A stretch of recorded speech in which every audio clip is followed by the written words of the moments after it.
Hello and welcome to this beginning introductory lesson on what is economics. So here's what we're going to be talking about in this entire chapter. First thing we'll be talking about is what is the meaning of economics. Nextly, is economics a science? Is it a social science? Then we'll be talking about the definitions of economics over a period of time, which obviously keep changing. And then we'll be talking about a very interesting concept. What is the difference between macro and micro? So let's start with a very fundamental question. What is economics? So this is a very standardized definition, because obviously economics is considered to be one of those subjects which every expert can relate to in a different way. So in that case, what happens is every economist or every scholar gives out different definitions of economics, but this is a very concise definition that helps us in understanding the various things that we'll be looking at in the entire context of your studies. So let's talk about the definition.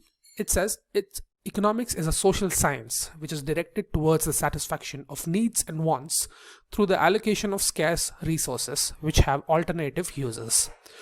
Now what you might be wondering is, why are certain words on the screen colored differently? So these are some of the key words which give this definition a certain meaning of its own. So let's talk about the first thing. Economics is a social science. We are talking about economics being a social science.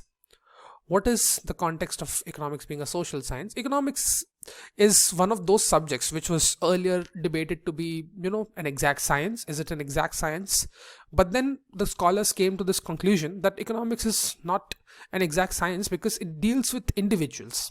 It deals with people. It deals with the societies.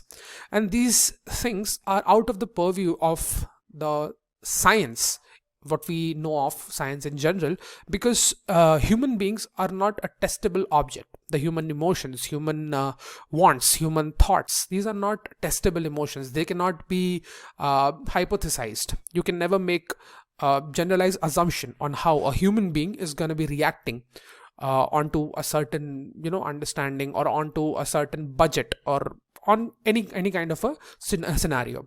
So let's look at why economics is a social science.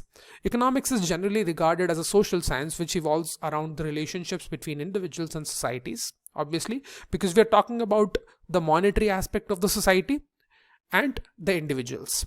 Nextly, critics argue that economics is not a science due to lack of testable hypotheses and the ability to achieve consensus. So you can never achieve consensus in economics. A lot of economic theories keep coming, and a lot of them get refuted by the people oftentimes. So in that case, we can always say that economics is never a science, because when somebody makes a scientific statement, it is considered to be a statement of truth, because it has been tested and hypothesized, and it has been tested in a laboratory kind of a scenario.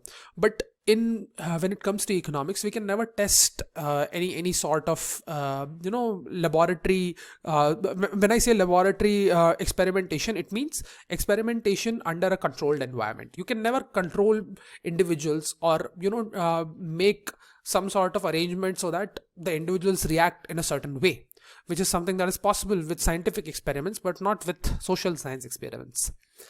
Nextly, despite these arguments, economics shares its combination of qualitative and quantitative elements which are common to all the social sciences. Obviously, economics is a very mathematical subject. A lot of understanding of economics comes from the mathematical understanding that this subject includes within itself. Now, when we go back to the definition, we are talking about, it is a social science which is directed towards the satisfaction of needs and wants. So when you need something or you want something, the words are very synonymous. How do you differentiate between these two words? So let's talk about what needs are. Needs are basically your desire to own or use any particular commodity or a service. For example, at this point in my life, I would like to own a Mercedes.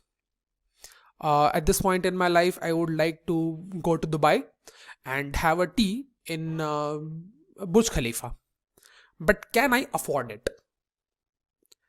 In that case, if it's a non-affordable desire or a thought, or any kind of a need, This is what the concept of need means, that I desire something.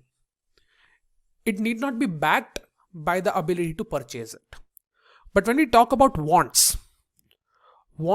needs become wants when they can be backed by the financial strength required to purchase the desired good or service. I want an ice cream and I need an ice cream. What is the difference between this statement now, according to the current understanding? Whatever we read through these two definitions, I need an ice cream, but am I financially independent enough to purchase an ice cream? Is a question that needs to be answered when we are thinking of whether the ice cream is a need or a want. If I have 50 rupees in my pocket, which I can spend on anything that I want, in that case, the need to buy the ice cream becomes my want, because it is only a need until it is not backed by the financial ability to purchase it. As soon as I have the financial strength to purchase any commodity that I desire, it becomes a want.